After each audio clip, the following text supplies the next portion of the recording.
Hi, I'm Ted Peters. Most people know me as Pete. I operate Peters Game Calls, but rather than a call company, I would prefer that you know me as a call maker. You see, I design, assemble, and tune every call you're going to see displayed on this video. When you buy from a call maker, you get more than just a turkey call. You're going to get something you enjoy owning.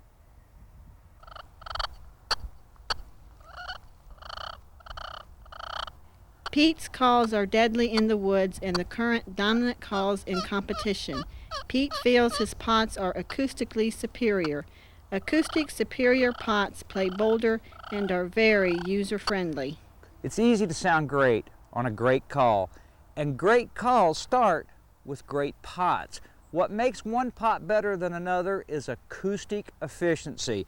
I define acoustic efficiency as the ability to transmit vibration. This isn't a call, this is a pot. I think you can see it's very efficient. These calls are the result of gradual evolution. All Pete's designs are non-generic originals.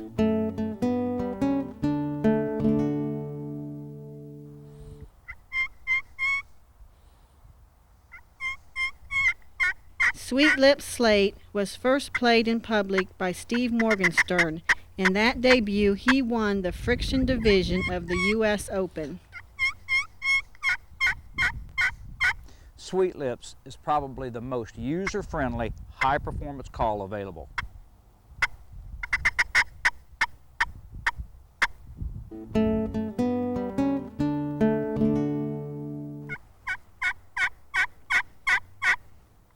The Shady Lady is the most intense custom call available. It's the ultimate choice for serious hunters. The Shady Lady is a very, very intense playing call.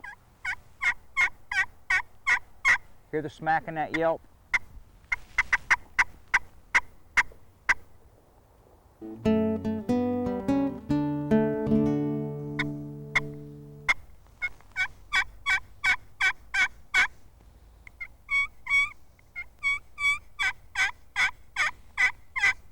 I think that the Shady Lady glass is the most full-bodied sounding glass call available today.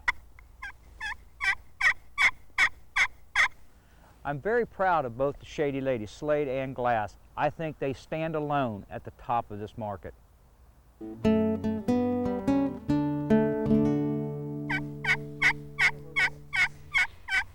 The Sassy Glass is Pete's newest design.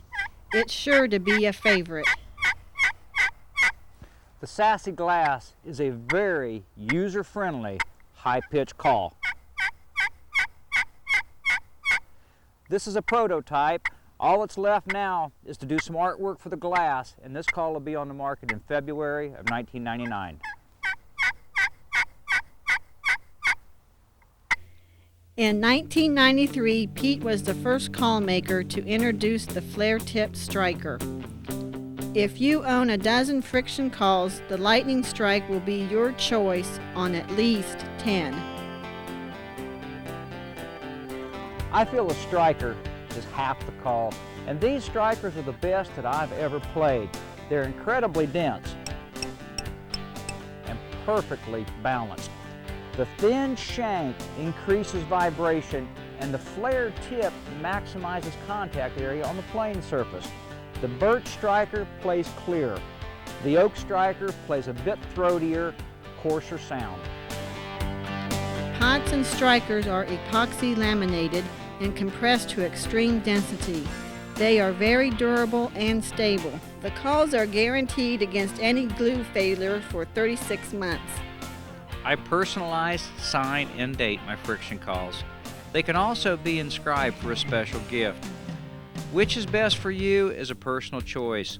I believe that you'll find any of these products far superior to production-grade calls. Pete's right-handed, so that's his striker hand. Keep the thumb nearly in line with the arm. The actual grip is 3-point. The thumb pins the striker between knuckle and cuticle.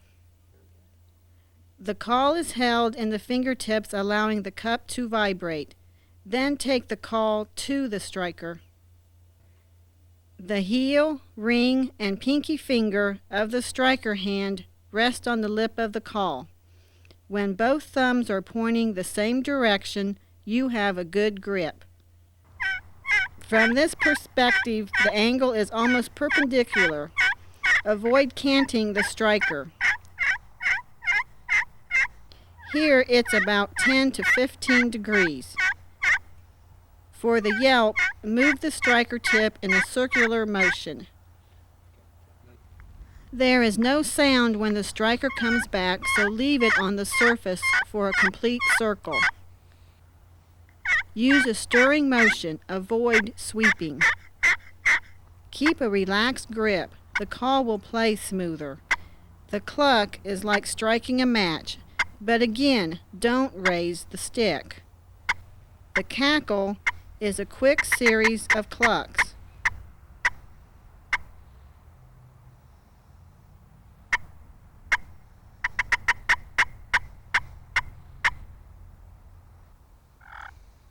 The purr is short, distinct strokes.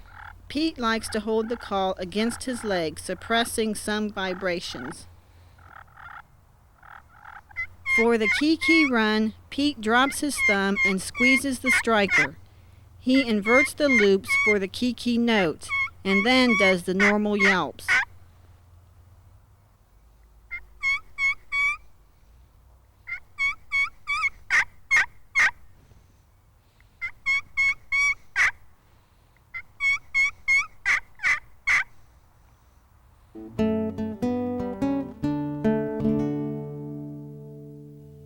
Prep your slate with 240 or 320 grit silicone carbide sandpaper.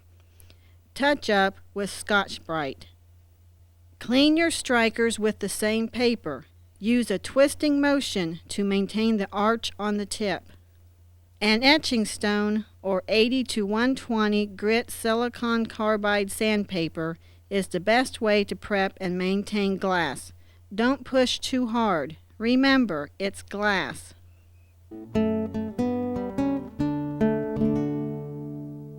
Yelpers are deep-rooted in turkey hunting tradition and possibly your best choice for call-shy birds. Heavily hunted birds are skittish, but still communicating.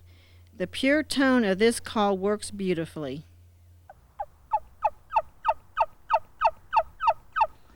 You know, I can watch a hen yelp, see her mouth move, but sounds like it's coming from right here.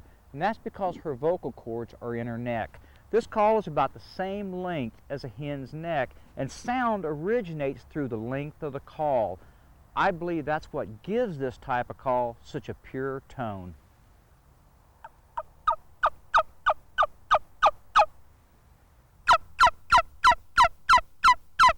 A lot of people like this type of call for a locator, but in today's heavy hunted woods, I think it's at its best as a very quiet call.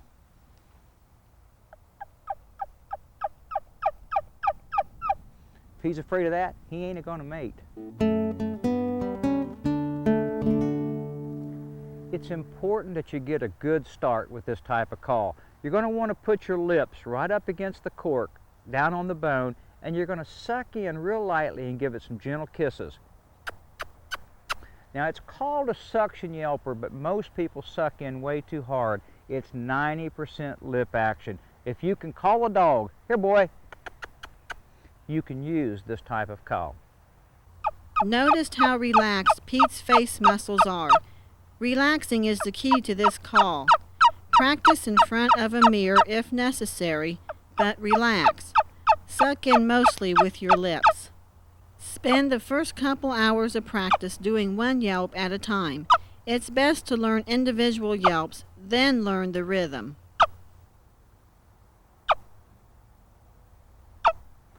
I can't emphasize this learning step enough. 99% of the people that ever have trouble with the yelper, they try to learn to do the rhythm and the yelp at the same time. It's much easier and faster if you'll break it down into two individual tasks. How you hold the call affects sound. Listen as Pete changes his hand positions.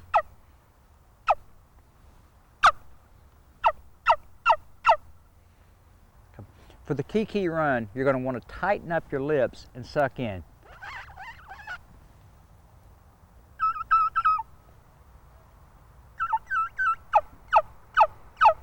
Now for the cluck, you sort of pop your tongue back off of the mouthpiece.